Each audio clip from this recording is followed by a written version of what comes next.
Price lord, hallelujah. ದೇವರ ನಾಮಕ್ಕೆ ಸ್ತೋತ್ರವಾಗಲಿ. ಪ್ರಾರ್ಥನೆ ಮಾಡಿಕೊಳ್ಳೋಣ.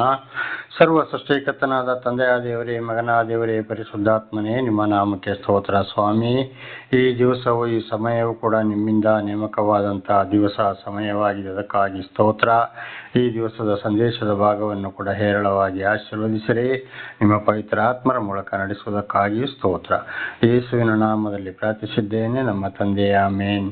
ಇದನ್ನು ಕೇಳುತ್ತಿರುವ ನನ್ನ ಸಹೋದರ ಸಹೋದರಿ, ನಿಮಗೂ ನನ್ನ ಹೃದಯಪೂರ್ವಕವಾದಂತಹ ನಮಸ್ಕಾರಗಳು. ದೇವರು ಈ ದಿವಸವೂ ಕೂಡ ನಿಮ್ಮನ್ನು, ನಿಮ್ಮ ಮಕ್ಕಳನ್ನು ಎಲ್ಲ ರೀತಿಯಲ್ಲಿಯೂ ಹೇರಳವಾಗಿ ಆಶೀರ್ವದಿಸಲಿ. ಈ ದಿವಸದ ಸಂದೇಶದ ಭಾಗವು ಯೋಬನು 26ನೇ ಅಧ್ಯಾಯ 13ರಿಂದ. ಯೋಬನು 26ನೇ ಅಧ್ಯಾಯ 13ರಿಂದ. ದೇವರ ನಾಮಕ್ಕೆ ಸ್ತೋತ್ರವಾಗಲಿ. ಆತನ ಶ್ವಾಸವು ಆಕಾಶ ಮಂಡಲವನ್ನು ಶುಭ್ರ ಮಾಡುವುದು. ಆತನ ಶ್ವಾಸ ಅಂದರೆ ದೇವರ ಗಾಳಿ. ದೇವರ ಗಾಳಿ, ಇವಾಗ ನಾವು ಉಸಿರಾಡುವ ಗಾಳಿ ಯಾವುದಾಗಿದೆ ಅದು ದೇವರ ಶ್ವಾಸವಾಗಿದೆ. ಆದಿಕಾಂಡ 2ನೇ ಅಧ್ಯಾಯ 7ನೇ ವಚನವನ್ನು ಕೂಡ ನಾವು ಓದುವಾಗ, ಆದಿ ಮಾನವನಾದ ಆದಾಮನನ್ನು ದೇವರು ಉಂಟು ಮಾಡಿದಾಗ ಮಣ್ಣಿನ ಮುದ್ದೆಯಿಂದ. ಇದು ಎಲ್ಲರಿಗೂ ಸಾಧಾರಣ ಗೊತ್ತಿದೆ, ಬೈಬಲ್ ಓದಿದವರಿಗೆ. ಓದದವರಿಗೂ ಕೂಡ ಹಿಂದೆ ಬಹಳ ಸಲ ದೇವರ ನಾಮದಲ್ಲಿ ತಿಳಿಸಿದ್ದೇನೆ. ದೇವರ ನಾಮಕ್ಕೆ ಸ್ತೋತ್ರವಾಗಲಿ. ಆಗ ಮೂಗಿನ ಮೂಲಕ ದೇವರ ಶ್ವಾಸವನ್ನು ಊದಿದಾಗ ಆ ಮನುಷ್ಯನು ಜೀವಾತ್ಮನಾದನು. ಮಣ್ಣಿನ ಮುದ್ದೆ ಪ್ರಥಮ ಮಾನವನಾದನು. ಅವನ ಸಂತಾನದವರೇ ಈಗ ನಾವು ಇಡೀ ಲೋಕದಲ್ಲಿ ಇರುವಂಥದ್ದು. ಹಾಗೆ ಇವತ್ತು ನಾವು ಕೂಡ ಮೂಗಿನಲ್ಲಿ ಗಾಳಿಯನ್ನು ಉಸಿರಾಡದ ಹೋದರೆ ನಾವು ಬದುಕಲು ಸಾಧ್ಯವಿದೆ. ಎಷ್ಟೇ ಆಹಾರ ತಿಂದರೂ ಏನೇ ಇದ್ದರೂ ಉಸಿರಾಡದ ಹೋದರೆ, ಗಾಳಿ ನಮ್ಮ ಶರೀರದ ಒಳಗೆ ಪ್ರವೇಶ ಹೋಗದಿದ್ದರೆ ಬರದೆ ನಾವು ಬದುಕಲು ಸಾಧ್ಯವಿದೆಯೋ ಅದೇ ರೀತಿ ಪ್ರಾಣಿ ಪಕ್ಷಿಗಳು ಪ್ರತಿಯೊಂದು ಗಿಡ, ಮರ, ಹಣ್ಣು, ಹಂಪಲು ಯಾವುದೇ ಇವತ್ತು ಬೆಳೆಯುವಂಥ ವಸ್ತುಗಳು ಕೂಡ ಇವತ್ತು ದೇವರೊಂದು ಜೀವಶ್ವಾಸ, ಆ ಗಾಳಿ ಇಲ್ಲದ ಹೋದರೆ ಬದುಕಲು ಸಾಧ್ಯವಿಲ್ಲ. ಅದು ಪ್ರತಿಯೊಬ್ಬರನ್ನು ಕೂಡ ಶುದ್ಧ ಮಾಡುತ್ತದೆ ಅಂತ ಇದು ಯೋಬ ಹೇಳ್ತಾ ಇದ್ದಾನೆ. ಹಾಗೆ ಆತನ ಶ್ವಾಸವು ಆಕಾಶ ಮಂಡಲವನ್ನು ಶುಭ್ರ ಮಾಡುವುದು.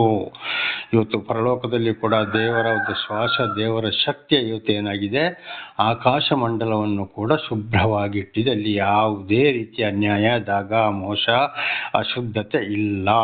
ಹಾಗೆ ಇವತ್ತು ದೇವರ ಶ್ವಾಸ ಇವತ್ತು ಎಲ್ಲರಲ್ಲಿಯೂ, ಭೂಲೋಕದಲ್ಲಿ ಎಲ್ಲ ಪ್ರಾಣಿ ಪಕ್ಷಿಗಳು ಪ್ರತಿಯೊಂದರಲ್ಲಿ ಕೂಡ, ಒಳ್ಳೆ ಪ್ರಾಣಿಗಳಿರ್ಬೋದು, ಒಳ್ಳೆ ಪಕ್ಷಿಗಳು ಇರ್ಬೋದು, ಅಥವಾ ಕೆಟ್ಟ ಪ್ರಾಣಿಗಳು, ಕೆಟ್ಟ ಪಕ್ಷಿಗಳು, ಒಳ್ಳೆ ಮನುಷ್ಯರು, ಕೆಟ್ಟ ಮನುಷ್ಯರು, ಎಲ್ಲರೂ ಗೊತ್ತಿದೆ ಮನುಷ್ಯರಿಗೆ ಇದು.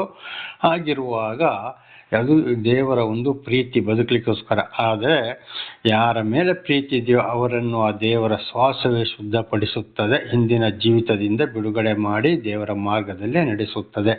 ಆಕಾಶ ಮಂಡಲವನ್ನು ಶುದ್ಧ ಮಾಡಿದ ಹಾಗೆ ದೇವರು ಆದುಕೊಂಡವರನ್ನ ದೇವರೇ ಶುದ್ಧ ಮಾಡ್ತಾ ಇದ್ದಾರೆ ಅಂತ ಇದರ ಅರ್ಥವಾಗಿದೆ. ಆತನ ಹಸ್ತವು ವೇಗವಾಗಿ ಓಡುವ ಸರ್ಪವನ್ನು ಇರಿಯುವುದು. ಆತನ ಹಸ್ತ ಅಂದರೆ ಕೈ, ಅಂದರೆ ಮಾತು ಕೇಳದವರಿಗೂ ಕೂಡ ನಾನಾ ರೀತಿ ಕಷ್ಟ, ಸಂಕಟ, ದುಃಖಗಳು, ನಾನು ಅಂತೇಳಿ ಓಡುವವರು, ಎಲ್ಲವನ್ನ ಮೀರಿ ಹೋಗುವವರು, ಗರ್ವಾಹಂಕಾರದಲ್ಲಿ ಮೆರೆದವರು, ಇವತ್ತು ದೊಡ್ಡ ಒಂದು ಐಶ್ವರ್ಯವಂತರೇ ಇರ್ಬೋದು, ರೌಡಿಗಳೇ ಇರ್ಬೋದು, ಯಾರೇ ಇರ್ಬೋದು, ಸ್ವಲ್ಪ ದಿವಸ ನಡೀತದೆ, ಅವರನ್ನು ಬಿಡ್ತಾರೆ. ಆಮೇಲೆ ಏನಾಗ್ತದೆ, ಯಾವ್ದಾದ್ರು ಒಂದು ಕಷ್ಟ, ಸಂಕಟ, ದುಃಖಗಳಿಗೆ ಸಿಲುಕಿ ಹಾಕಿ ಇನ್ನೊಬ್ಬರ ಕೈಲಿ ಬಳಸಿಕೊಳ್ತಾರೆ ಅಥವಾ ಕೊಲೆ ಆಗ್ತಾರೆ. ಇವತ್ತು ಪೊಲೀಸರ ಕೈಲಿ, ಆರ್ಮಿಯರ ಕೈಯಲ್ಲಿ ಕೂಡ ಇವತ್ತು ಸಾಯ್ತಾರೆ. ಪೊಲೀಸರು ಕೂಡ ಎನ್ಕೌಂಟರ್ ಮಾಡ್ತಾರೆ. ಅದೇ ರೀತಿ ಇವತ್ತೊಂದು ಕುದುರೆಯನ್ನು ಓಡಿಸುವನು ಕೂಡ ಏನಾಗ್ತದೆ, ಸ್ಪರ್ಧೆಗೆ ಇಳಿಯುವಂಥ ಕುದುರೆ, ಅದನ್ನು ಕೂಡ ವೇಗವಾಗಿ ಬಹಳ ಸ್ಪೀಡಾಗಿ ಅದು ಓಡುವಂಥದ್ದು. ಆದರೆ ಅದರ ಆಮೇಲೆ ಏನು ಮಾಡ್ತಾರೆ, ಕುದುರೆಯನ್ನು ಹಾಗೆ ನಿಲ್ಲಿಸಿ ಬಿಡುತ್ತಾನೆ. ಹಾಗೆ ಇವತ್ತು ವೇಗವಾಗಿ ಅವರವರ ಹಠ, ಮರಿತನ, ಗರ್ವ, ಅಹಂಕಾರದಲ್ಲಿ ಮಾತು ಕೇಳದೆ ಓಡೋರ್ನ ಏನು ಮಾಡ್ತಾನೆ, ದೇವರು ಅಲ್ಲೇ ನಿಲ್ಲಿಸುವನಾಗಿದ್ದಾನೆ. ಪ್ರತಿಯೊಬ್ಬರನ್ನು ಕೂಡ ದೇವರನ್ನ ಅರಿತವರಾಗಲಿ ಅರಿಯದವರಾಗಲಿ ಪ್ರತಿಯೊಬ್ಬರು ಕೂಡ ಗರ್ವ ಅಹಂಕಾರದಲ್ಲಿ ಮೆರೆದಾಗ ಒಂದಲ್ಲ ಒಂದು ಶಿಕ್ಷೆಯನ್ನು ಕೊಟ್ಟು ಗಂಡಾಗಲಿ ಹೆಣ್ಣಾಗಲಿ ಅಲ್ಲೇ ನಿಲ್ಲಿಸುವನಾಗಿದ್ದಾನೆ. ದೇವರ ನಾಮಕ್ಕೆ ಸ್ತೋತ್ರವಾಗಲಿ. ನನಗೆ ಗರ್ವಾಹಂಕಾರಗಳನ್ನು ಮುರಿಯುವನಾಗಿದ್ದಾನೆ. ಇದು ಯಾಕೋಬನ ಪತ್ರಿಕೆಯಲ್ಲಿ ಕೂಡ ಯೇಸು ಕೂಡ ಇದನ್ನು ಹೇಳಿದ್ದಾರೆ. ದೇವರು ಗರ್ವಾಹಂಕಾರಿಗಳನ್ನು ಎದುರಿಸುವನಾಗಿದ್ದಾನೆ ಅಂತೇಳಿ. ಹೌದು, ದೇವರ ನಾಮಕ್ಕೆ ಸ್ತೋತ್ರ. 14ನೇ ವಚನ. ಆಹಾ, ಈ ಅದ್ಭುತಗಳು ಆತನ ಮಾರ್ಗಗಳಲ್ಲಿ ಕಡೆಯಾಗಿವೆ. ಆತನ ವಿಷಯವಾಗಿ ಸೂಕ್ಷ್ಮ ಶಬ್ದವನ್ನು ಮಾತ್ರ ಕೇಳಿದ್ದೇವೆ. ಆಹಾ, ಈ ಅದ್ಭುತಗಳು ಆತನ ಮಾರ್ಗಗಳ ಕಟ್ಟೆ ಕಡೆಗೆ ಆಗಿವೆ. ದೇವರ ನಾಮಕ್ಕೆ ಸ್ತೋತ್ರವಾಗಲಿ. ಅಂದರೆ ಯಾವ ಅದ್ಭುತ ಮಾತು ಕೇಳಿದವರನ್ನ ಒಳ್ಳೆಯ ರೀತಿಯಲ್ಲಿ ಶಾಂತಿ ಸಮಾಧಾನದಲ್ಲಿ ಯಾರನ್ನ ಬೇಕೋ ಅವರನ್ನೇ ನಡೆಸ್ತಾರೆ, ಅಥವಾ ಆತನ ಮಾತನ್ನ ಕೇಳಿದಾಗ ಹಿಂದಿನ ಪ್ರಪಂಚವನ್ನ ಬಿಟ್ಟು ದೇವರ ಬಳಿಗೆ ಬರುವುದೇ ಅದೇ ಅದ್ಭುತ ಕಾರ್ಯವಾಗಿದೆ. ಮಾರ್ಗಗಳ ಕಟ್ಟೆ ಕಡೆಯಾಗಿದೆ, ಅದು ಲಾಸ್ಟು. ಆಮೇಲೆ ಮಾತು ಕೇಳದ ಹೋದರೆ ಶಿಕ್ಷೆ ಅನುಭವಿಸಲೇಬೇಕು. ಮಾಡಿದುಣ್ಣೋ ಮಾರಾಯ ಅಂತೇಳಿ ಬೈಬಲಲ್ಲಿ ಕೂಡ ಯೆಹೆಜ್ಕೇಲ 18ನೇ ಅಧ್ಯಾಯದಲ್ಲಿ ಬರೆಯಲ್ಪಟ್ಟಿದೆ. ಇದುವೇ ಇವತ್ತು ಮಹಾಭಾರತದಲ್ಲಿ ಕೂಡ ನಾವು ಇದನ್ನು ಓದಬಹುದು, ಅಥವಾ ಶ್ರೀಕೃಷ್ಣನ ಸಂದೇಶದಲ್ಲಿ ಕೂಡ ನಾವು ಇದನ್ನು ಕೇಳಬಹುದು. ಇವತ್ತು ಉದಾಹರಣೆಗೆ ರಾಮಾಯಣನನ್ನು ಕೂಡ ನಾವು ರಾಮಾಯಣದಲ್ಲಿ ಕೂಡ ನೋಡೋಣ. ರಾವಣನ ಹೆಂಡತಿ ಏನು ಹೇಳಿದ್ರು, ಸೀತೆನ ಕದ್ದುಕೊಂಡು ಹೋದಾಗ, ಇಲ್ಲಪ್ಪ ಅವರು ಸೂರ್ಯವಂಶದ ಮಕ್ಕಳು, ಆ ಸೀತೆನ ತಗೊಂಡೋಗಿ ಅವರಿಗೆ ಒಪ್ಪಿಸು ಅಂತ ಹೇಳುತ್ತಾಗ ರಾವಣ ಏನು ಹೇಳ್ದ, ಅಯ್ಯೋ ಆ ಹುಲು ಮನುಜರು ನನಗೆ ಯಾವ ಲೆಕ್ಕ ಅಂತ ಹೇಳಿಬಿಟ್ಟ. ಲಾಸ್ಟಿಗೆ ಏನಾಯಿತು, ಇಡೀ ಲಂಕಾ ಪಟ್ಟಣವೇ ಸುಟ್ಟು ಹೋಯಿತು ಆ ಹುಳು ಮನುಜರು ಅಂತೇಳಿ ಬಹಳ ಹೀಯಾಳಿಸಿದ. ಹಾಗೆ ಏನು ಮಾಡ್ತಾರೆ, ತಿಳಿಸ್ತಾರೆ ಗರ್ವ ಅಹಂಕಾರದವರು ಇದ್ದಿದೆ. ದೇವರು ಆರಿಸಿಕೊಂಡವ್ರನ್ನ ಒಳ್ಳೆ ಮಾರ್ಗದಲ್ಲಿ ನಡೆಸ್ತಾರೆ, ಕೆಲವರಿಗೆ ತಿಳಿಸ್ತಾರೆ. ಆಗ ತಿಳಿಸಿದಾಗ ಖಂಡಿತವಾಗಿ ದೇವರ ಬಳಿಗೆ ತಿರುಗಿದ್ರೆ ಅವರು ಕೂಡ ಅದರಲ್ಲಿ ಆಶೀರ್ವಾದವನ್ನು ಹೊಂದಿಕೊಳ್ತಾರೆ, ಇಲ್ಲ ಇದ್ರೆ ಅದರಲ್ಲಿ ಅವರಿಗೆ ನಾಶನವನ್ನು ತಂದುಕೊಳ್ತಾರೆ. ಇದು ಕಟ್ಟ ಕಡೆಯ ಮಾರ್ಗವಾಗಿದೆ.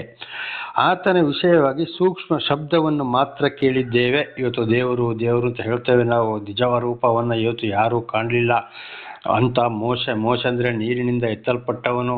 ಸೀನಾಯಿ ಬೆಟ್ಟದಲ್ಲಿ ಬಹಳ ವರ್ಷಗಳ ಹಿಂದೆ ಕರೆದಾಗ 10 ದಶಾಜ್ಞೆಗಳನ್ನು ಕೊಟ್ಟಾಗ 2 ಕೈಗಳನ್ನು ಮಾತ್ರ ನೋಡಿದ ಯಾರೋ ಮೋಶ. ದೇವರ ನಮಗೆ ಸ್ತೋತ್ರ. ಆಮೇಲೆ ಬೇರೆ ಒಂದು ದೃಷ್ಟಿಯನ್ನು ಕೊಟ್ಟು ದೇವರ ಬೆನ್ನನ್ನು ಮಾತ್ರ ಮನುಷ್ಯನ ರೂಪದಲ್ಲಿ ತೋರಿಸಿದ್ರು ಹೊರತು ಮುಖವನ್ನು ತೋರಿಸಲಿಲ್ಲ ಅಂತ ಮೋಶೆಯ ರೀತಿ ಹಾಗೆ ಆಗಿದೆ. ದೇವರ ನಮಗೆ ಸ್ತೋತ್ರವಾಗಲಿ. ಹೊಸ ಒಡಂಬಡಿಕೆಯಲ್ಲಿ ಕೂಡ ನಾವು ನೋಡುವಾಗ ಮನುಷ್ಯನ ಅವತಾರವೆತ್ತಿ ಬಂದಾಗ ಮಾತ್ರ ಹಿಂದಿನ ಆಗಿನ ಕಾಲದವರು ಅದನ್ನು ನೋಡಲು ಸಾಧ್ಯವಾಯಿತು. ಅದು ಯೇಸು ಎಂಬ ನಾಮದಲ್ಲಿ ಅವರು ಬಂದಾಗ. ಇದನ್ನು ನಮ್ಮ ಸಂಸ್ಕೃತಿಯಲ್ಲಿ ಕೂಡ ಓಂ ಬ್ರಹ್ಮಪುತ್ರಾಯ ನಮಃ, ಓಂ ಕನ್ನಿಕಾಸುತಾಯ ನಮಃ. ಬ್ರಹ್ಮನೇ ಅವತಾರವೆತ್ತಿ ಒಂದು ಮಗುವಿನ ರೂಪದಲ್ಲಿ ಒಂದು ಕನ್ಯೆ ಗರ್ಭದಲ್ಲಿ ಭೂಲೋಕಕ್ಕೆ ಬಂದಾಗ, ಮನುಷ್ಯನ ರೂಪದಲ್ಲಿ ಬಂದಾಗ ನೋಡಲಿಕ್ಕೆ ನಮಗೆ ಸಾಧ್ಯ ಅವತ್ತಿನವರು ಕಂಡಿದ್ದಾರೆ. ಹಾಗೆ ಇವತ್ತು ನಿಜವಾಗಿ ಅವರು ಕೂಡ ಇವತ್ತು ಉದಾಹರಣೆಗೆ ಸಾಕ್ಷಾತ್ ಪರಬ್ರಹ್ಮ ಇರ್ಬೋದು, ಈಶ್ವರ ಇರ್ಬೋದು, ಶಿವ ಇರ್ಬೋದು, ಪರಮೇಶ್ವರ ಇರ್ಬೋದು, ಶ್ರೀಕೃಷ್ಣ ಪರಮಾತ್ಮ ಇರ್ಬೋದು, ಶ್ರೀಮನ್ನಾರಾಯಣ ಇರ್ಬೋದು, ಯೇಸು ಇರ್ಬೋದು, ಅಲ್ಲಾಹ್ ಅಕ್ಬರೇ ಇರ್ಬೋದು, ನಿಜ ರೂಪವನ್ನು ಕಾಣಲು ಸಾಧ್ಯವಿಲ್ಲ. ಸರ್ವ ಸೃಷ್ಟಿಯನ್ನು ನೋಡಿದಾಗ ಮಾತ್ರವೂ ಈ ದೇವರ ಒಂದು ಶಕ್ತಿ ಅಂತ ದೇವರು ಅಂತ ನಾವು ಇವತ್ತು ಮಾತನಾಡ್ತೇವೆ, ತಿಳ್ಕೊಳ್ತೇವೆ. ಆಮೇಲೆ ಮಳೆಗಾಲದಲ್ಲಿ ಗುಡುಗಿನ ಶಬ್ದ ನೋಡಿ, ಆಕಾಶದಲ್ಲಿ ಜೋರಾಗಿ ಗುಡುಗು ಬರ್ತದೆ. ಆ ಗರ್ಜನೆಯಾದರೆ ಮಾತ್ರ ಮೋಡ ನೀರಾಗಿ ಮಳೆ ಸುರಿಸ್ತದೆ. ಆ ಗುಡುಗು ದೇವರ ಧ್ವನಿಯಾಗಿದೆ ಅಂತೇಳಿ ನಾವು ಹಿಂದೆ ಕೂಡ ತಿಳ್ಕೊಂಡಿದ್ದೇವೆ. ಮುಂದೆ ಕೀರ್ತನೆಯಲ್ಲಿ ಕೂಡ ಮುಂದಿನ ದಿವಸಗಳಲ್ಲಿ ನಾವು ಇದನ್ನು ತಿಳಿದುಕೊಳ್ಳಬಹುದು. ಅದುವೇ ವಾಣಿ ಮತ್ತು ಶಬ್ದ ಸೇರಿ ದೇವರಾಗಿದ್ದಾರೆ. ದೇವರ ನಾಮಕ್ಕೆ ಸ್ತೋತ್ರ.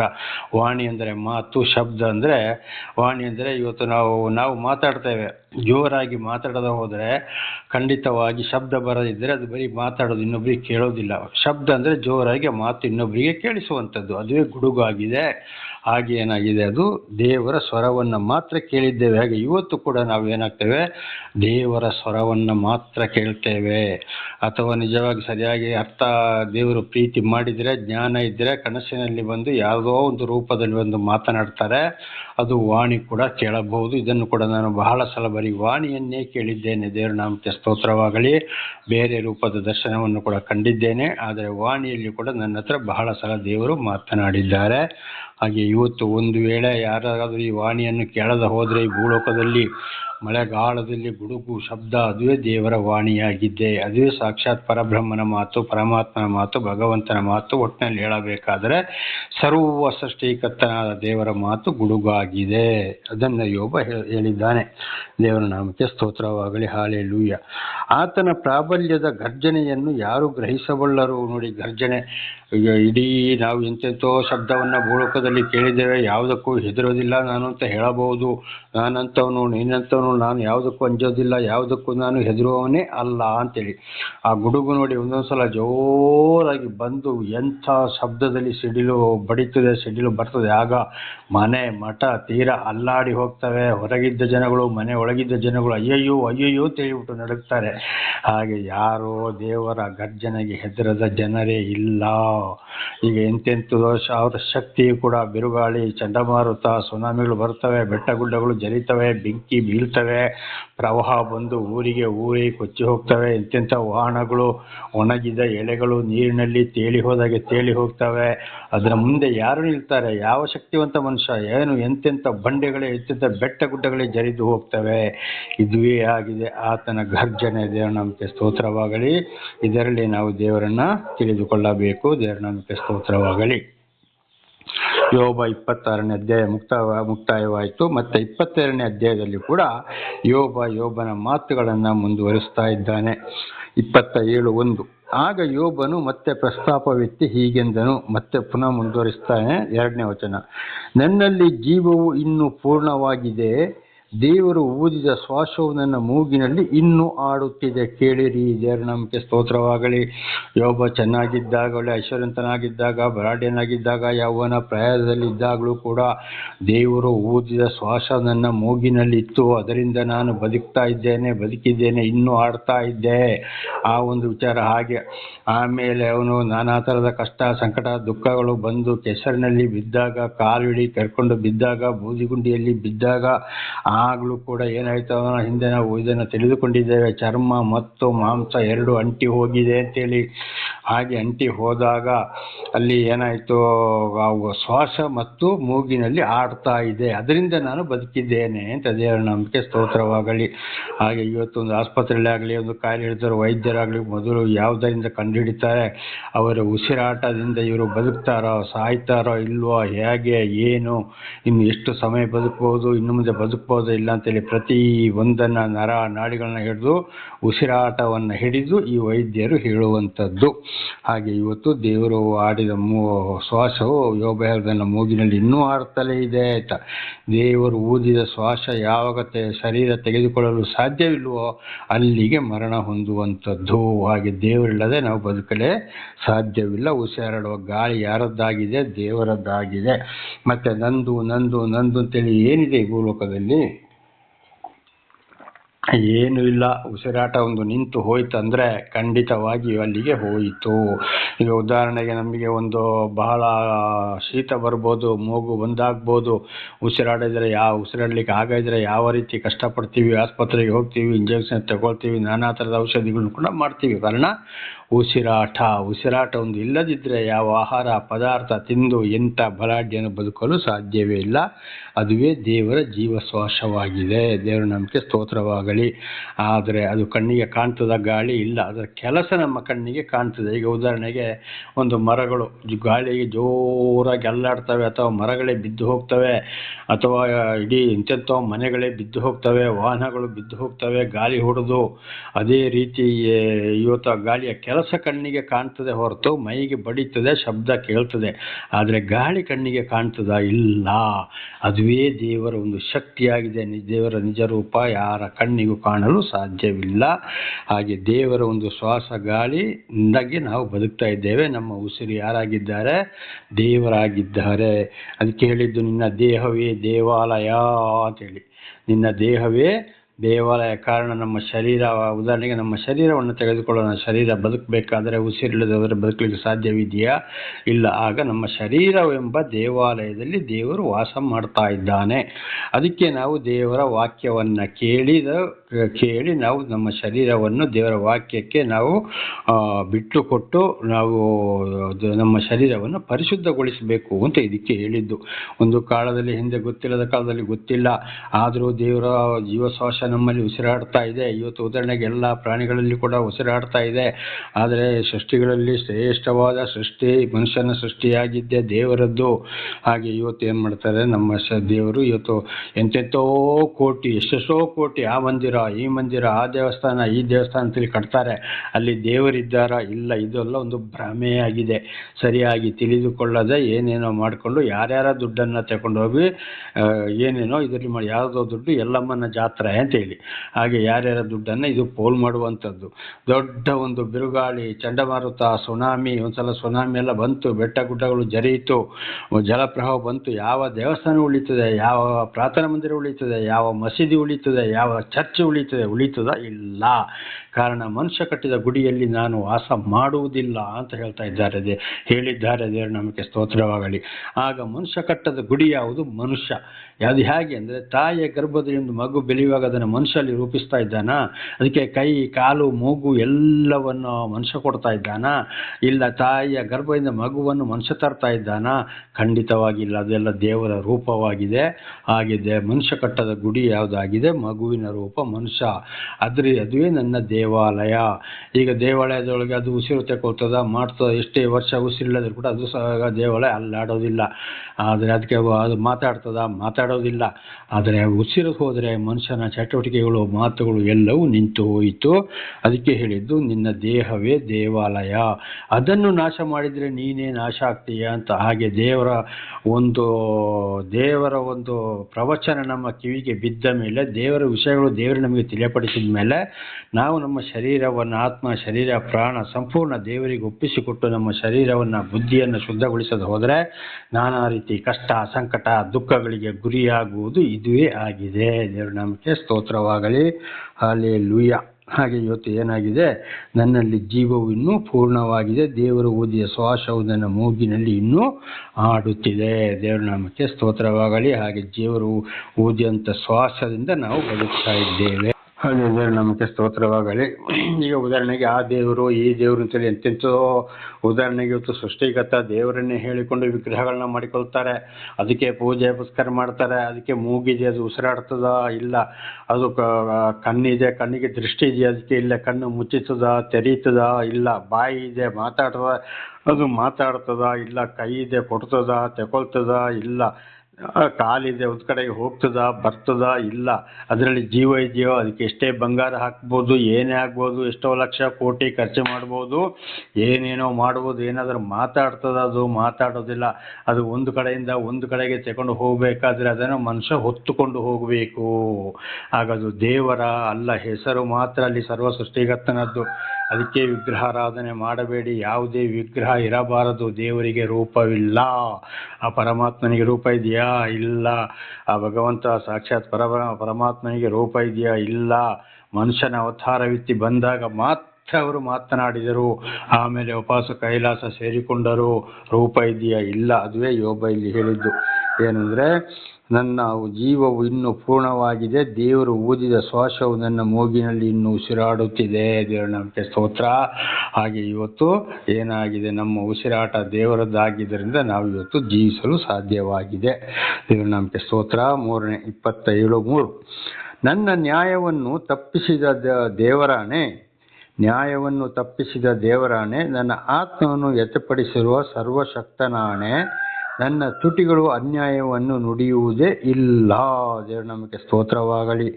ನನ್ನ ನ್ಯಾಯವನ್ನು ತಪ್ಪಿಸಿದ ದೇವರಾಣೆ. ರೋಜಲ್ಲಿ ಹೇಳ್ತಾ ಇದ್ದಾರೆ, ನನ್ನ ನ್ಯಾಯವನ್ನು ನೀವು ಎಷ್ಟೇ ತಪ್ಪಿಸಿದ್ರು ಏನೇ ಮಾಡಿದ್ರು ನಾನು ಮಾತ್ರ ಅನ್ಯಾಯ ಸುಳ್ಳು ದಗ ಮೋಸ ಮಾಡುವುದಿಲ್ಲ, ಅನ್ಯಾಯವನ್ನು ನುಡಿಯುವುದೇ ಇಲ್ಲ ಅಂತ. ಹಾಗೆ ನಮ್ಮ ಜೀವಿತದಲ್ಲಿ ಕೂಡ ದೇವರು ನಮ್ಮನ್ನು ನಡೆಸ್ತಾ ಇರುವಾಗ ನಮ್ಮನ್ನು ಆರಿಸಿಕೊಂಡ ಮೇಲೆ ಖಂಡಿತವಾಗಿಯೂ ಯಾರು ಏನೇ ಹೇಳಿದರು, ಏನೇ ಹಿಂಸೆ ಮಾಡಿದರು, ಏನೇ ಹೀಯಾಳಿಸಿದರು, ಎಂಥ ಕಷ್ಟ ಸಂಕಟ ದುಃಖಗಳು ಬಂದರೂ ಕೂಡ ನಾವು ದೇವರ ಪರವಾಗಿ ನ್ಯಾಯ, ಮನುಷ್ಯರ ಪರವಾಗಿ ನ್ಯಾಯ ಮಾತಾಡುವುದನ್ನು ನಾವು ನಿಲ್ಲಿಸಲೇಬಾರದು. ಯಾವುದೇ ಕಾರಣಕ್ಕೂ ಸುಳ್ಳು ಹೇಳಲು ಬಾರದು. ಸತ್ತರೆ ಸಾಯಲಿ, ಬದುಕಿದರೆ ಬದುಕಲಿ ಅಂತೇಳಿ ನ್ಯಾಯವನ್ನೇ ಒಬ್ಬರು ಕೊಳ್ಳೋದಾದರೂ ಸರಿಯೇ, ಕೊಳ್ಳಕ್ಕೆ ತಗೊಂಡು ಹೋಗೋದಾದರೂ ಸರಿಯೇ, ನ್ಯಾಯವನ್ನೇ ನಾವು ಮಾತನಾಡಬೇಕಾಗಿದೆ. ಸುಳ್ಳು ಸಾಕ್ಷಿ ಯಾವಾಗಲೂ ಹೇಳಲು ಹೋಗಬಾರದು. ಅದು ಯಾರೇ ಆಗಲಿ, ಅದುವೇ ಯೋಬ ಹೇಳಿದಂಥದ್ದು. ನನ್ನ ಆತ್ಮವನ್ನು ಯಥೆಪಡಿಸಿರುವ ಸರ್ವಶಕ್ತ ದೇವರಾಣೆ, ನನ್ನ ಆತ್ಮದ ಇಂತಹ ಕಷ್ಟ ಸಂಕಟ ದುಃಖದಲ್ಲಿದೆ, ಇಷ್ಟು ಬೇಸರದಲ್ಲಿದ್ದೇನೆ, ಇದು ಕೂಡ ದೇವರಿಂದಲೇ ಬಂತು. ಆ ದೇವರ ಆಣೆಗೂ ಹೇಳ್ತೇನೆ, ನನ್ನ ತುಟಿಗಳು ಅನ್ಯಾಯವನ್ನು ನುಡಿಯುವುದೇ ಇಲ್ಲ ಅಂತೇಳಿ. ಅನೇಕರು ಇವತ್ತು ಏನು ಮಾಡ್ತಾರೆ, ಅವರು ಬಲಾಢ್ಯರವರು ಹಾಗೆ ಮಾಡ್ತಾರೆ, ಕೊಂದೇ ಬಿಡ್ತಾರೆ, ನಾಶ ಮಾಡಿಬಿಡ್ತಾರೆ ಅಂತ ಹೆದರಿಕೊಂಡು ಅವರಿಗೆ ಸರಿಯಾಗಿ ಸುಳ್ಳು ಮಾತಾಡ್ತಾರೆ, ಮುಖ ಕುಂತರ ಸುಳ್ಳಾಗಿ ಹೇಳ್ತಾರೆ. ಇನ್ನು ಕೆಲವರು ಅವರವರೊಂದು ಆಸ್ತಿ ಐಶ್ವರ್ಯ ಬಲವನ್ನು ನೋಡಿಕೊಂಡು ಸುಳ್ಳನ್ನೇ ಮಾತನಾಡ್ತಾರೆ.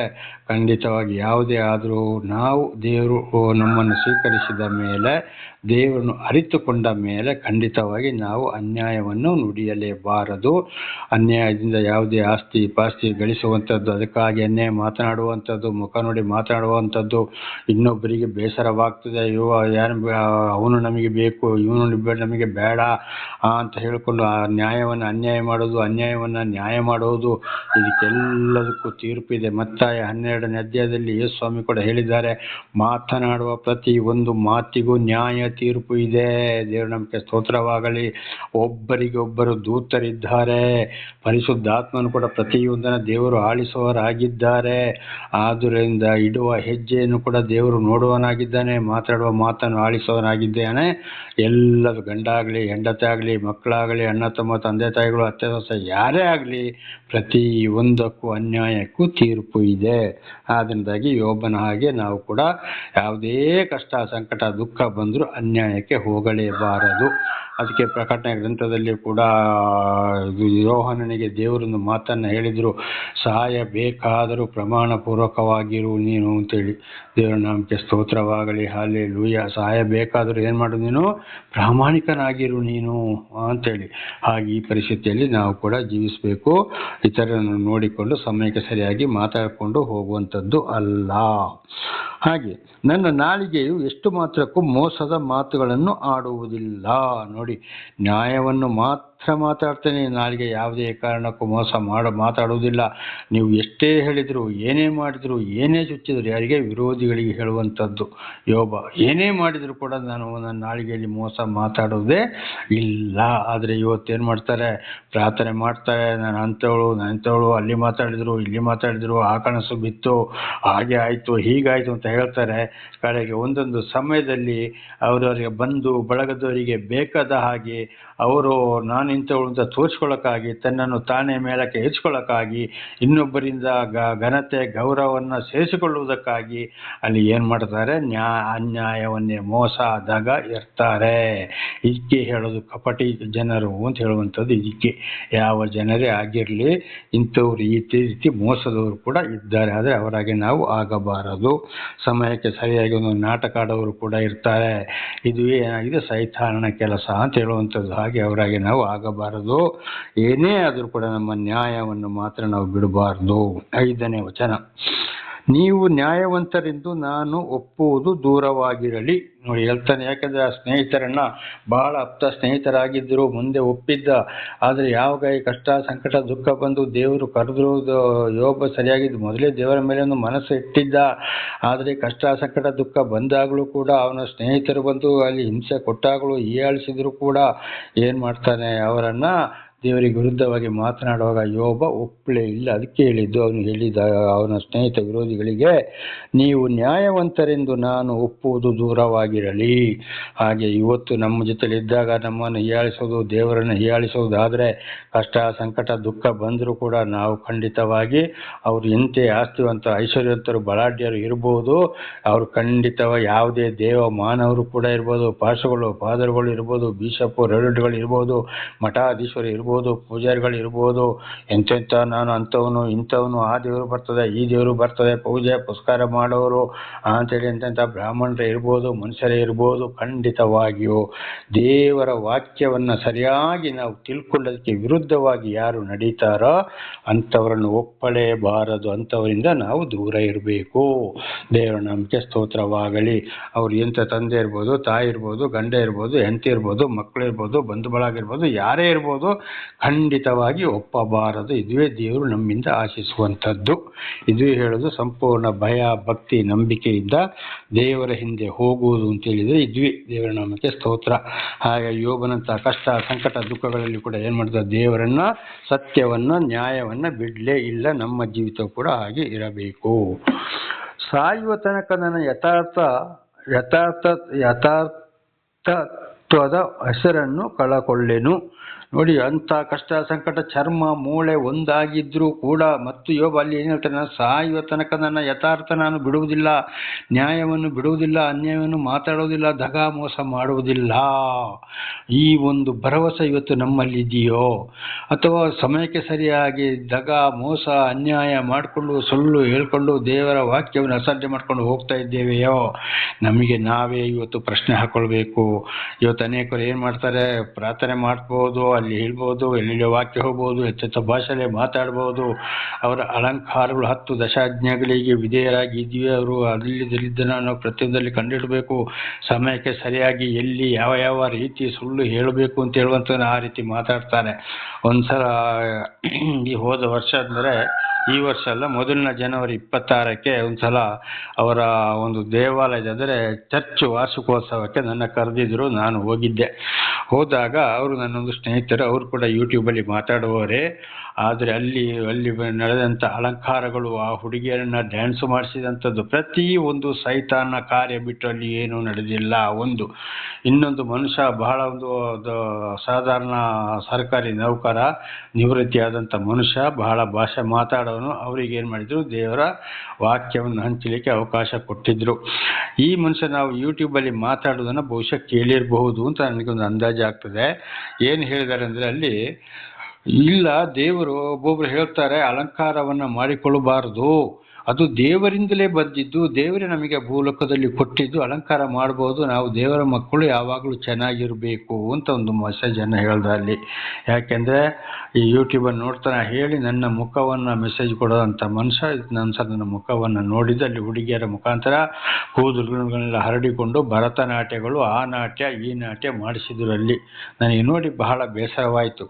ನೋಡಿ, ಯೆಶಾಯ 3ನೇ ಅಧ್ಯಾಯ 16ರಿಂದ 23ರವರೆಗೆ ಓದುವಾಗ ಅಲ್ಲಿ ಯಾವುದೇ ಅಲಂಕಾರಗಳನ್ನ ನೀವು ಮಾಡಿಕೊಳ್ಬಾರ್ದು, ಖಂಡಿತವಾದ ಕಡೆಗೆ ಏನಾಗ್ತದೆ, ಬಹಳ ಶಿಕ್ಷೆಗೆ ಒಳಗಾಗ್ತಾರೆ ಅಂತೇಳಿ ಯೆಶಾಯ 3ನೇ ಅಧ್ಯಾಯ 16ರಿಂದ 21ರವರೆಗೆ ಅಲ್ಲಿ ಸ್ಪಷ್ಟವಾಗಿ ನಾವು ಇದನ್ನು ಓದಿಕೊಳ್ಳಬಹುದು.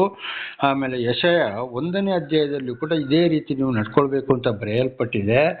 ಆಮೇಲೆ 1 ತಿಮೋಥಿ 2ನೇ ಅಧ್ಯಾಯದಲ್ಲಿ ಕೂಡ ನೀವು ಮರ್ಯಾದೆಗೆ ತಕ್ಕಾದ ಬಟ್ಟೆಗಳನ್ನು ತೊಟ್ಟುಕೊಳ್ಳಿರಿ, ನಿಮ್ಮ ಜಡೆಗಳನ್ನು ಬದಲಾಯಿದ ಅದಕ್ಕೆ ಬಣ್ಣ ಹಚ್ಚಿಕೊಳ್ಬೇಡ್ರಿ, ಜಡೆಗಳನ್ನು ಬಂಗಾರಗಳನ್ನು ಹಾಕ್ಕೊಂಡು ನೀವು ಅಲಂಕಾರ ಮಾಡಿಕೊಳ್ಬೇಡ್ರಿ, ಮರ್ಯಾದೆಗೆ ತಕ್ಕಾದ ಬಟ್ಟೆಗಳನ್ನು ಹಾಕಿಕೊಳ್ಳಿ ಅಂತೇಳಿ ಅಪೊಸ್ತಲನಾದ ಪೌಲರು ಕೂಡ 1 ತಿಮೋಥಿ 2ನೇ ಅಧ್ಯಾಯದಲ್ಲಿ ಸ್ಪಷ್ಟವಾಗಿ ಬರೆಯಲ್ಪಟ್ಟಿದೆ. 1 ಪೇತ್ರ 2ನೇ ಪೇತ್ರದಲ್ಲಿ ಪೇತ್ರನು ಕೂಡ ಇದೇ ಮಾತನ್ನು ಹೇಳಿದ್ದಾನೆ. ಆದರೆ ಈ ಮನುಷ್ಯಲ್ಲಿ ಏನು ಹೇಳ್ತಾ, ಅಲಂಕಾರ ಮಾಡಿಬೋದು, ಇದು ದೇವರು ನಮಗೆ ಕೊಟ್ಟಿದ್ದು, ನಾವು ದೇವರ ಮಕ್ಕಳು, ನಾವು ಚೆನ್ನಾಗಿರಬೇಕು ಅಂತ. ಆಗ ಅವನು ಏನು ಮಾಡಿದ, ಅಲ್ಲಿ ಮನುಷ್ಯರನ್ನ ಮೆಚ್ಚಿಸ್ಲಿಕ್ಕೆ ಮಾಡಿದ ಕೆಲಸ. ಇದಕ್ಕೆ ನಿಜವಾಗ್ಲೂ ದೇವರು ಒಪ್ತಾರೋ? ಖಂಡಿತವಾಗಿ ಇಲ್ಲ. ದೇವರು ಹೀಗೆ ನೋಡಿದ್ದೆ ಏನು ಮಾಡ್ತಾರೆ, ಸೈತಾನ ಇಂಥವ್ರ ಮುಖಾಂತರ ಇವತ್ತು ಸತ್ಯ ಸುವಾರ್ತೆಯನ್ನು ತಲ್ಲಿ ಮನುಷ್ಯರ ಮುಖಕ್ಕೆ ಒಂಥರ ಸುಳ್ಳು ಬೋಧನೆ ಮಾಡಿ ಮಾತನಾಡಿ ಜನಗಳನ್ನು ಹಾಳು ಮಾಡುವುದಂಥದ್ದು ಇದುವೇ ಇವತ್ತು ಅನೇಕ ಸೇವಕರುಗಳ ಒಂದು ವಿಷಯಗಳು ಇದುವೇ ಆಗಿದೆ. ಮನುಷ್ಯರನ್ನ ಮೆಚ್ಚಿಸಿ ಅವರಿಗೆ ಬೇಕಾಗಿದ್ದ ಲಾಭವನ್ನು ಮಾಡಿಕೊಳ್ಳುವುದು. ಸತ್ಯ ಯಾರಿಗೂ ಬೇಡ, ಅಂಥವರು ಯಾರಿಗೂ ಬೇಡ. ಇವತ್ತು ನನ್ನ ಪರಿಸ್ಥಿತಿ ಕೂಡ ಅದುವೇ ಆಗಿದೆ. ಏನೇ ಆದರೂ ದೇವರಲ್ಲಿ ಒಂದೇ ಒಂದು ಪ್ರಾರ್ಥನೆ, ಕೊನೆಯ ಉಸಿರು ಎಳೆಯುವ ತನಕ ಸತ್ಯ ಸುವಾರ್ತೆಯನ್ನು ಸಾರಿಯೇ ಈ ಲೋಕದ ಜೀವನ ಮುಗಿಸ್ಬೇಕಪ್ಪ ಅಂತ ನನ್ನ ದೇವರಲ್ಲಿ ನಾನು ಪ್ರಾರ್ಥಿಸುವವನಾಗಿದ್ದೇನೆ. ದೇವರ ನಾಮಕ್ಕೆ ಸ್ತೋತ್ರವಾಗಲಿ. ಹಲ್ಲೆಲೂಯಾ. ಅದಕ್ಕೆ ಯೋಬ ಹೇಳ್ದ, ಸಾಯುವ ತನಕ ತನ್ನ ಯಥಾರ್ಥದ ಹೆಸರನ್ನು ನಾನು ಕಳಕೊಳ್ಳೆನು. ಖಂಡಿತವಾಗಿ ದೇವರ ದೃಷ್ಟಿಯಲ್ಲಿ ನಾನು ಅನ್ಯಾಯ, ಮೋಸ, ದಗಕೋರನು, ನಾನು ಅಪರಾಧಿ ಆಗುವುದಿಲ್ಲ, ನಾನು ನೀತಿವಂತನಾಗಿರ್ತೇನೆ. ಈ ಒಂದು ಭರವಸೆ ನಮ್ಮಲ್ಲಿ ಇರಬೇಕು. ಏನಿದ್ರು ದೇವರ ಭರವಸೆ. ಅದಕ್ಕೆ ನೋಡಿ, ಯೋಬನ ಕೆಸರುಳ್ಳಿಲಿ ಬಿದ್ದಾಗ, ಬೂದಿ ಉದುಕೊಳ್ಳಲ್ಲಿ ಬಿದ್ದ, ಆಮೇಲೆ ಪಾದದಿಂದ ನೆತ್ತಿಯ ತನಕ ಏನಾಯಿತು, ಕೆಟ್ಟ ಹುಣ್ಣುಗಳು ಬಂತು, ಕೆಸರಲ್ಲಿ ಬಿದ್ದ, ಮಾಂಸ ಚರ್ಮವು ಒಂದಾಯಿತು ಅಂತ ಕೂಡ ಹಿಂದೆ ಹೇಳಿದ್ರೆ ನಾವು ಓದಿಕೊಂಡಿದ್ದೇವೆ, ತಿಳ್ಕೊಂಡಿದ್ದೇವೆ. ಆದರೂ ದೇವರ ಜೀವ ಶ್ವಾಸವು ನನ್ನ ಮೂಗಿನಲ್ಲಿ ಆಡ್ತಾ ಇದೆ ಇನ್ನೂ, ಆದ್ದರಿಂದ ನಾನು ಬದುಕಿದ್ದೇನೆ ಅಂತೇಳಿ ಎಂಥ ಒಂದು ಭರವಸೆಯನ್ನು ಇಟ್ಟನು. ದೇವರು ನಮಗೆ ಸ್ತೋತ್ರ. ಇಂಥ ಒಂದು ಭರವಸೆ ನಮ್ಮಲ್ಲಿ ಆಗಿರಬೇಕು. ಅದಕ್ಕೆ ಅಂಥ ಒಂದು ಭರವಸೆ ಇದ್ದಾಗ ಮಾತ್ರ ದೇವರು ಇದನ್ನು ನಡೆಸ್ತಾರೆ, ಅಂಥವ್ರನ್ನ ಕೈ ಬಿಡುವುದಿಲ್ಲ. ಆದರೆ ಪ್ರತಿಯೊಂದು ಅದು ಕೂಡ ದೇವರ ಆಶೀರ್ವಾದ ಇದ್ದವರಿಗೆ ಮಾತ್ರ ಅಂತ ಭರವಸೆ ಬರಲು ಸಾಧ್ಯ. ಆದರೆ ನಮ್ಮನ್ನು ದೇವರು ನಮ್ಮಲ್ಲಿ ಕಾರ್ಯ ಮಾಡ್ತಾ ಇರುವಾಗ, ಅದ್ಭುತವನ್ನು ಮಾಡಿ ನಡೆಸ್ತಾ ಇರುವಾಗ ಖಂಡಿತವಾಗಿ ನಾವು ಯಥಾರ್ಥವನ್ನು ಬಿಡಬಾರದು. ದೇವರು ನಮಗೆ ಸ್ತೋತ್ರ. ಹಾಗೆ ಮುಂದಿನ ವಚನಕ್ಕೆ ಹೋಗೋಣ. 6ನೇ ವಚನ, ಯೋಬ 27:6.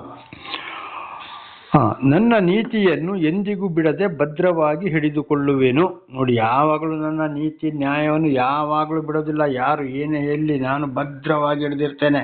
ಇವತ್ತೊಂದು ಮರದ ಆಚಾರಿ ಮರ ಕೆಲಸ ಮಾಡುವಾಗ ಒಂದು ಮರ ಇನ್ನೊಂದು ಮರಕ್ಕೆ ಅಲ್ಲಿ ಟಚ್ ಆಗಬೇಕಂದ್ರೆ ಆಣಿ ಅಂದರೆ ಮೊಳೆಯನ್ನು ಹೊಡೆದು ಯಾವ ರೀತಿ ಭದ್ರ ಮಾಡಿರ್ತಾರೋ ಆ ಥರ ಕಬ್ಬಿಣದ ಕೆಲಸದವರು ಇವತ್ತು ವೆಲ್ಡಿಂಗ್ ಮಾಡಿ ಒಂದೊಂದು ಭದ್ರವಾಗಿ ಯಾವ ರೀತಿ ಮಾಡ್ತಾರೋ ಅದೇ ರೀತಿ ಇವತ್ತು ನಾವೇನು ಮಾಡಬೇಕು, ನನ್ನ ನೀತಿಯನ್ನು ಎಂದಿಗೂ ಬಿಡದೆ ಭದ್ರವಾಗಿ ಹಿಡಿದುಕೊಳ್ಳುವೆನು ಅಂತ ಹೇಳ್ತಾನೆ ಯೋಬ. ಅದೇ ರೀತಿ ಇವತ್ತು ನಾವು ಕೂಡ ಭದ್ರವಾಗಿರಬೇಕು.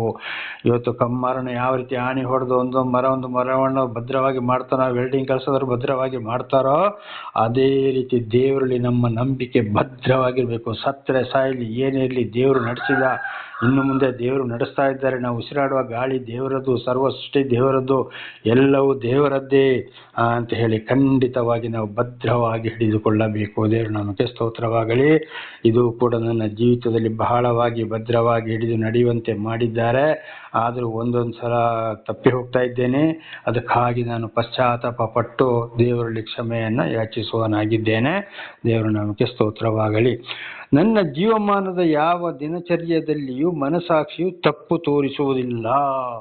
ನೋಡಿ, ದೇವರ ಯೋಬನ ಒಂದೇ ಮತ್ತು ನನ್ನ ಜೀವಮಾನದ ಯಾವ ದಿನಚರಿಯಲ್ಲಿಯೂ ಮನಸ್ಸಾಕ್ಷಿಯು ತಪ್ಪು ತೋರಿಸುವುದಿಲ್ಲ. ನೋಡಿ, ಯೋಬನ ಮನಸ್ಸು ಹೇಳ್ತದೆ, ತಪ್ಪು ಮಾಡಲಿಲ್ಲ, ಸರಿಯಾಗಿದ್ದೀಯಾ ಅಂತೇಳಿ ತಪ್ಪು ತೋರಿಸೋದೇ ಇಲ್ಲ. ಆದರೆ ಇವತ್ತು ನನ್ನ ವಿಚಾರವನ್ನು ನಾನು ಹೇಳ್ತಾ ಇದ್ದೆ. ನಾನು ಒಂದೊಂದ್ಸಲ ಸಿಟ್ಟು ಬಂದು ಇನ್ನೊಬ್ಬರಿಗೆ ಬೈತೇನೆ. 1 ಸರಿ 2 ಸರಿ 3 ಸರಿ 4 ಸಲ 5 ಸಲ ಹೇಳ್ತೇನೆ. ಮತ್ತೆ ನನ್ನ ಬಾಯಲ್ಲಿ ಕೆಟ್ಟ ಮಾತುಗಳು ಇವತ್ತು ಕೂಡ ಬರ್ತಾ ಇವೆ. ಆದರೆ ಸ್ವಲ್ಪ ಹೊತ್ತಿನ ನಂತರ ಅಯ್ಯೋ, ನಾನು ಈ ರೀತಿ ಮಾತನಾಡಬಾರ್ದಿತ್ತಲ್ಲಪ್ಪ, ಇದೊಂದು ತಪ್ಪು, ನಾನು ಕ್ಷಮೆಯಿಂದ ಹೋಗಬೇಕಾಗಿತ್ತು ಅಂತೇಳಿ ತಕ್ಷಣ ದೇವರಲ್ಲಿ ಕ್ಷಮೆಯನ್ನು ಯಾಚಿಸ್ತೇನೆ. ನನ್ನ ತಪ್ಪನ್ನು ನನ್ನ ಮನಸ್ಸು ನನಗೆ ತಿಳಿಯಪಡಿಸ್ತಾ ಇದೆ. ದೇವರು ನಮಗೆ ಸ್ತೋತ್ರವಾಗಲಿ. ಒಂದೊಂದು ಕಡೆಗೆ ಹೋದಾಗ ದಾನ ಧರ್ಮ ಭಿಕ್ಷೆ ಬೇಡವರು ಬಂದಾಗ ಅಲ್ಲಿಯೂ ಕೂಡ ಏನಾಗ್ತದೆ, ನಾನು ಕೊಡೋದಿದ್ರೆ ಅಯ್ಯೋ ನಾನು ಕೊಡಲಿಲ್ಲಪ್ಪ, ತಪ್ಪು ಮಾಡಿದಂತೆ ನನ್ನ ಮನಸ್ಸಾಕ್ಷಿ ಹೇಳ್ತಾ ಇದೆ. ಹಾಗೆ ದೇವರೊಂದಿಗೆ ಜೀವಿಸುವಾಗ ದೇವರ ಆತ್ಮ ಇರುವುದಾದರೆ ತಪ್ಪು ಬಂದರೆ ಆತ್ಮ ತಿಳಿಸಲ್ಪಡ್ತದೆ, ನೀನು ತಪ್ಪು ಮಾಡಿದ್ದೀಯಾ ಎಂಬುದಾಗಿ.